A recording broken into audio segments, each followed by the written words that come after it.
Привет, мои дорогие, дам вам маленький расклад на происходящее, точнее расклад на ближайшее будущее, то, которое вот сейчас будет происходить. Я имею в виду в полгода, потому что я перед этим вам показывал там в новостях, где наш человек рассказывает о том, что скоро будет мир.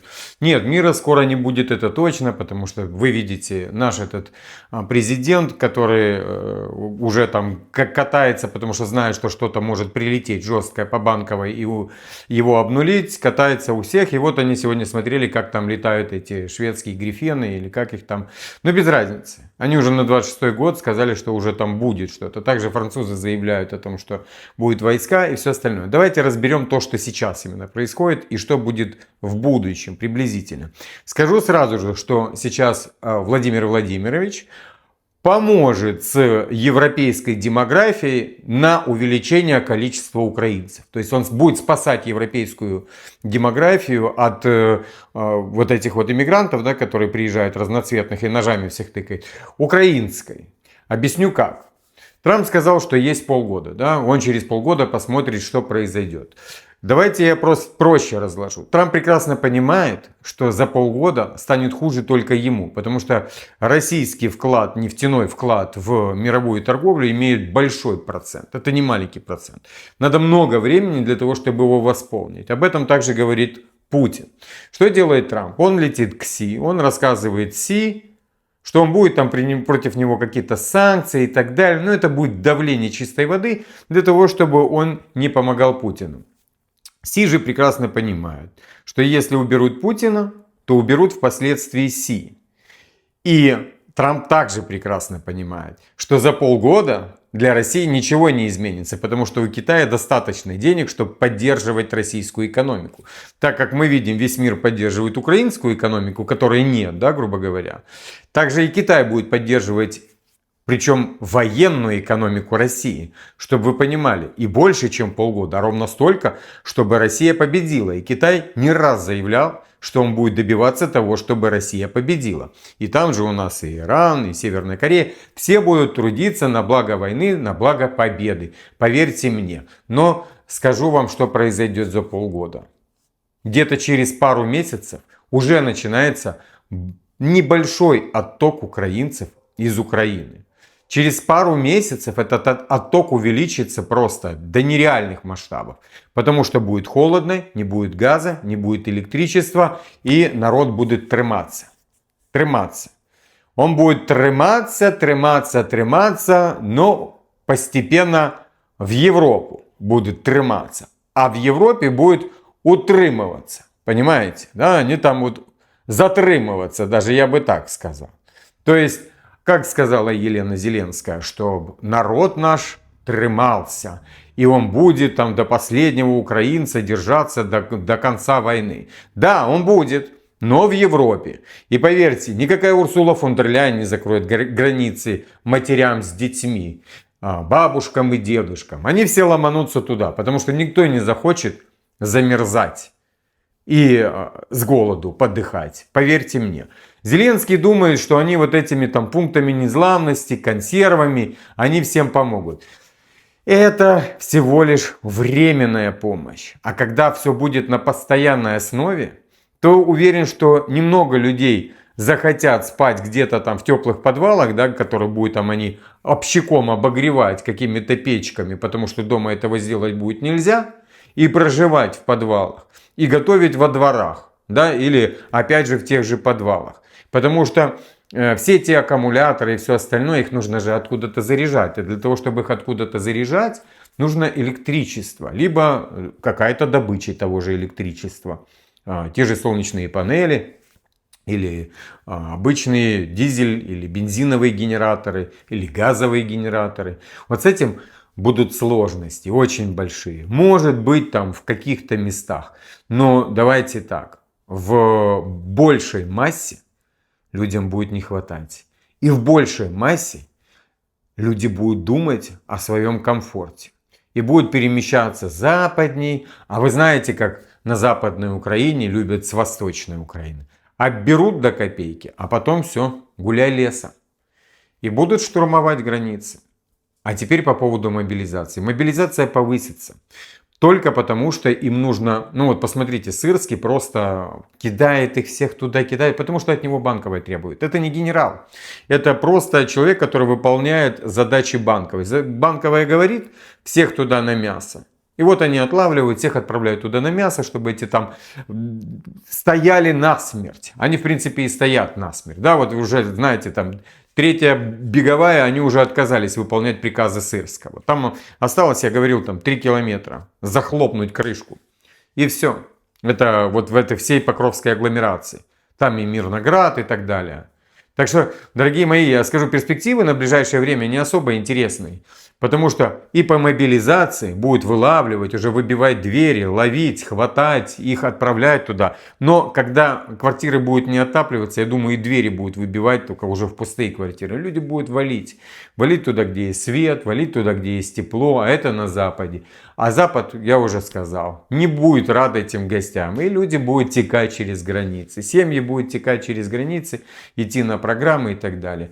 Знаете, чем это закончится? Европа почувствует еще там с десяток миллионов украинцев, и они начнут давить на Зеленского, чтобы Зеленский их не выпускал, а от этого будет же гуманитарный, понимаете, кризис. И Зеленский с этим точно не справится. И он не сможет держать все границы. Люди будут ломиться, убегать оттуда, от холода, от голода. Они будут убегать. И Европа скажет, все, давай тормозить. И это будет быстрее, чем за полгода. Вот что делает сейчас Путин. Он выбьет полностью все. Все. Это сейчас, подождите. Это идет с востока. Дойдет до центра. После Киев как нормально так колпашит, вы видели, да? А потом с центра уже пойдет туда дальше. Кабы уже долетают, понимаете, да? Если там, ну, до Винницы еще не долетят, даже с моря они не долетят, там километров так хороших 250-260 еще не долетят. Пока еще не долетят, пока китайцы еще не придумают какой-нибудь реактивный двигатель, который можно будет присобачить, и он будет уже и до Винницы долетать, и до Хмельницка будет долетать и так далее. И будут тушить все планомерно. Начнут тушить, ну, мы же знаем, да, со стороны уже Черниговской стороны долетать кабы будут уже там до Киевской области и вытушивать все там. И представьте, вот эта волна будет идти и будет идти туда аж на запад. Там уже и ракетами они будут, и дронами добивать полностью все будут. И это будет до того момента, пока Европа не скажет стоп, и Трамп уже не станет более складчив к мирным переговорам, а не к Зеленскому и к своим вот этим, что ему там нравится или не нравится. Поэтому перспектива не особо интересная на самом деле для самого Трампа. Он, как обычно, он сейчас там подпугает, но российская сторона тоже не дурная. Они отправили Дмитриева туда, и точнее Дмитриева вызвали эти. Для того, чтобы поговорить, чтобы ни в коем случае не тронули американские активы. Потому что Путин уже сказал о том, что эти американские активы в 2 дня становятся российскими. Быстренько. Немцы, вы видите, тоже притушили свой пыл. Когда им напомнили о том, что у них больше 100 миллиардов в России активов.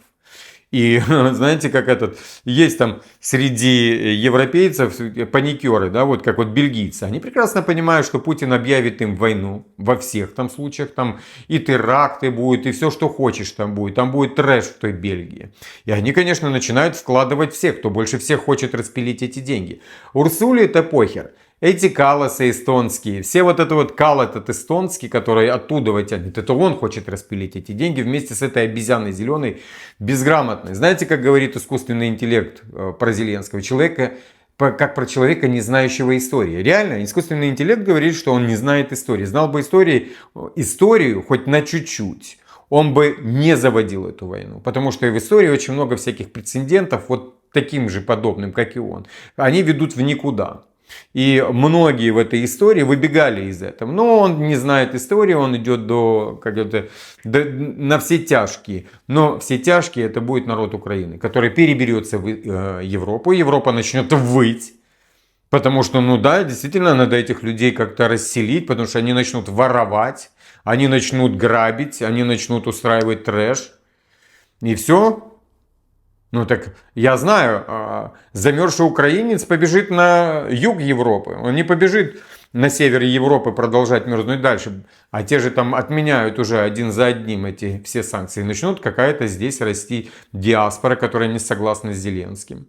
И так далее. Ну, дело даже не в этом. Дело в том, что они просто будут на территории Европы. И эта головная боль Европы будет их обеспечить. Чтобы они не умирали ни с голоду, ни с холоду, никак. И за этим последует очень много всяких, как говорится, вещей, при которых Европа захочет их вернуть обратно. Для того, чтобы их вернуть обратно, надо будет согласиться с теми условиями, о которых говорит Путин.